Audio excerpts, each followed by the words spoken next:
Okay, guys, welcome back to another edition of Everything Everywhere All at Once. I'm still your host, Stephen Edwards, and we're looking at how to find certainty and meaning in all the chaos and mayhem around us. And we're continuing with this theme of the Hamas and Israel being pawns in a proxy war on behalf of countries who don't want the war to be in their country and are happy for it to be in Gaza and Israel, who really are both victims in this situation in some ways, right? So how are we dealing with it? So so people will say, well, Stephen, what are you saying? That you're talking about the Shaolin monks. What are we all going to do? We're all going to go to a Shaolin monastery and go out there for a year or two and figure it out and get disciplined and spiritual? Yes. Well, I'm not against it, but I'm not saying that that's what we're going to need to do. What I am saying is we've got to start to look for a higher level of consciousness. We've got to move to a higher level of consciousness. It will not work if we stay where we are and use the same level of consciousness that created the problem to try and solve it. So we're going to need to move in this direction. And we talked in the last episode about the discipline is our destiny. And the path to freedom is discipline. So we've got to become more disciplined. Disciplined in how we control our emotions. When things happen like have just happened in Gaza, in Israel, we want to react emotionally. But we've talked about this. Emotions are primal. And if we combine primal emotion with our thoughts, it's just going to expand that and make it worse, right? Which can lead to lifetimes, family feuds, lifetimes of people not speaking to each other. What do you mean lifetimes? I mean lifetimes, right? Generational feuds, wars. And this thing that's been going on in Palestine, it didn't start last week or last month or last year. It's been going on for decades. And we keep trying to use the same level of consciousness. People are getting stuck in their history, right? Well, you did this and you started it. And the further you go back in the history, the more confusing it gets. It's our land. No, it's our land. Look. It's all of our land. Let's figure it out, right? So how do we figure out? So the Shaolin monks practice what is called Wu-Wei. And it's a Chinese philosophical concept that translates to effortless action. We began talking about this in the last episode. Or action without action. Being still is still an action. Now, it's a core principle in Taoism and other schools of thought that emphasize living in harmony with the natural world. Wars are not natural, right? The concept of Wu-Wei suggests that by letting go of our ego, I told you it's not going to be easy, but it will be worth it, right? And desires, right? So when we desire certain things and other people get them, then we want to fight over stuff. Right, we've got to let go of the material world and we need to act in a way that is spontaneous, effortless, and aligned with the Tao.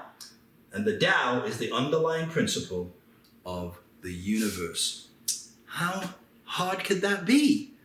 I know, it's a new way of being. I didn't say, like I said, it's going to be easy. I just said it's going to be worth it.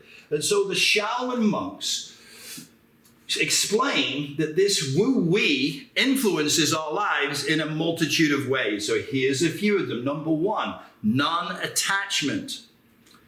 You've all heard the phrase, it is more difficult for a rich man to enter the kingdom of heaven than it is for a camel to slip through the eye of a needle. And a lot of people think that means it's wrong to be rich. It doesn't say that at all. It just says a camel can't get through a needle because of its humps. Why can't it get rid of its humps? Because it's attached to them. And a rich man is usually attached to his stuff. So you've seen this minimalist movement coming through our country, right? Less is more. Possessions possess us. They take energy, right? They take energy for us. They're possessors. They have to be in our energy field. They take time and energy to deal with them. Less is more. So the less possessions you have, the less possessed you are, the less time and energy you are focusing on stuff, either obtaining it or managing it and dealing with it, right? So, non-attachment. Wu-Wei involves letting go of attachment to our desires, outcomes, and personal ego. This allows us to act with a sense of freedom and spontaneity rather than being driven by our own needs and wants. Yes, but we're programmed, conditioned, everything around us tells us you need this, you've got to have that. To be accepted in society, you need this. And it isn't true. Unless you accept it as being true, right? So, number 2, flowing with nature. Wu-wei emphasizes aligning with our actions with the natural flow of the universe. This means being responsive to the present moment and acting in accordance with the inherent rhythms and patterns of nature. We have to tune into these things. We have to learn how to tune into our heart, like playing an instrument, right? It takes practice, just like being a doctor, right? A doctor has a practice, right? It's practicing medicine, right? We're going to practice living and speaking and being in our heart. What do the ancients say? Live from the heart. Speak from the heart. If something is true, be heartfelt, all right?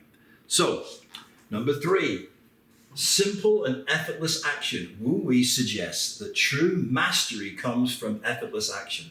This means acting without overthinking or straining, allowing our actions to arise naturally and spontaneously from our inner wisdom.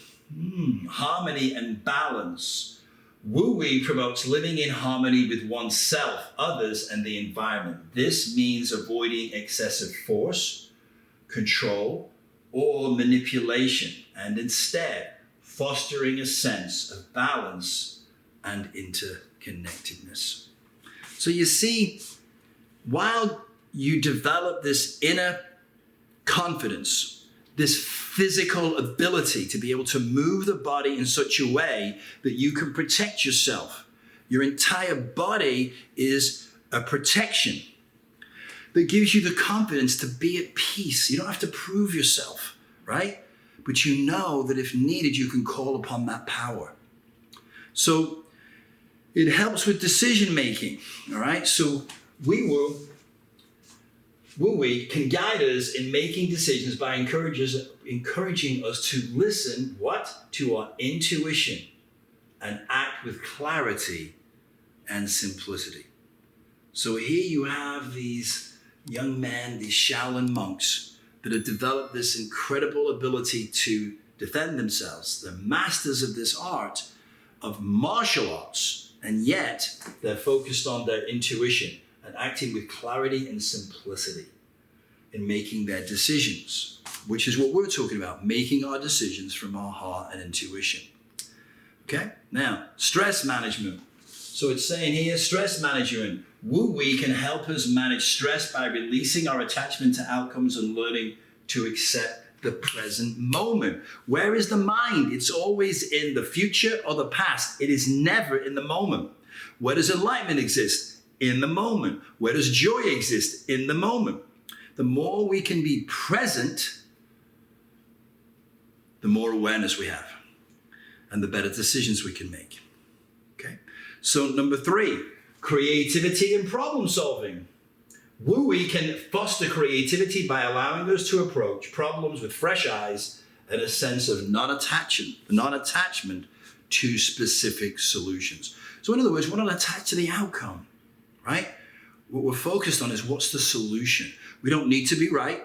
We don't judge anything or anyone. We're not trying to get something for ourselves. We're just trying to find our way and the best way for everyone through a given situation.